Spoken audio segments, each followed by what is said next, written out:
لو كان عندكم ذرة شرف لكنتوا تتذكروا ما قام به كلمات محمد الخامس رحمة الله عليه لما جاوا قالوا له بأن المنتخب المغربي إذا شارك في مباراة مع منتخب جبهة التحرير الوطني راح يعاقبون لمدة 2 سنين. قال لهم فليعاقبون لمدة 4 سنوات إذا كان هذا من أجل الجزائر.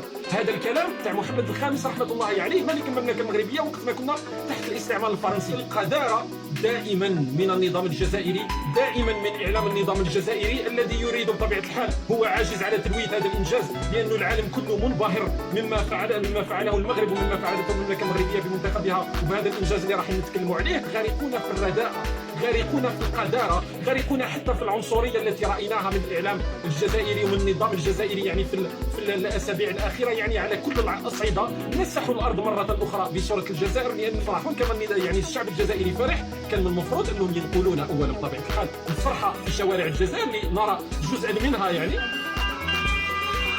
هذه وهران، شوفوا ما يحدث في ولاية وهران،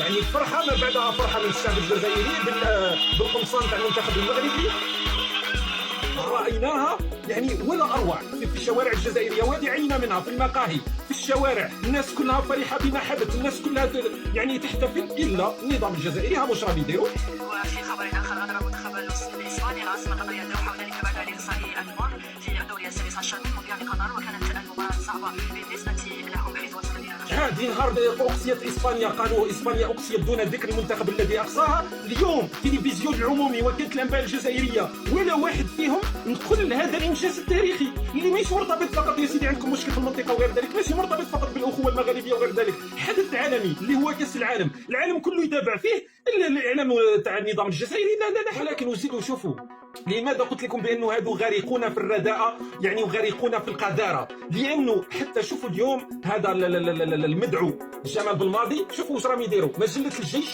تنشر في حوار تاع الناخب الوطني، هذه حدثت اليوم وهاني نشر في الصورة تاعو التي أخذها مع الشنقريحة والتي كانت سابقة تاريخية. الرجالة راهم في نصف نهائي كأس العالم بعد العمل، هذا ما جاش هكاك صغير. لو كان عندكم ذرة شرف، نتكلم مع من يحكموا البلاد ومع إعلام من النظام القذر بهدلتونا كجزائريين، لو كان عندكم ذرة شرف لكنتوا تتذكروا ما قام به كلمات محمد الخامس رحمة الله عليه لما جاوا قالوا له بأن المنتخب المغربي إذا شارك في مباراة مع منتخب جبهة التحرير الوطني راح يعاقبون لمدة 2 سنين.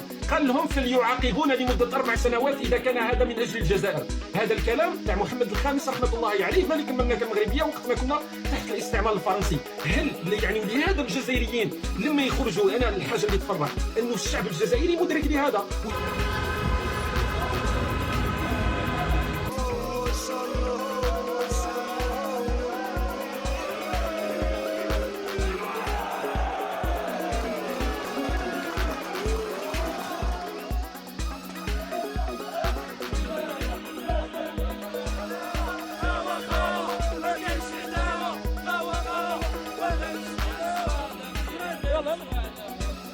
السلام عليكم، تحية للمنتخب المغربي اللي شرف كل الأمة العربية ورفعت رؤوسنا، وتحية لقطر وأحلى تنظيم من عند قطر ومن عند الجزائريين الكل. أنا وحدي مثل 50 مليون جزائري. تحية.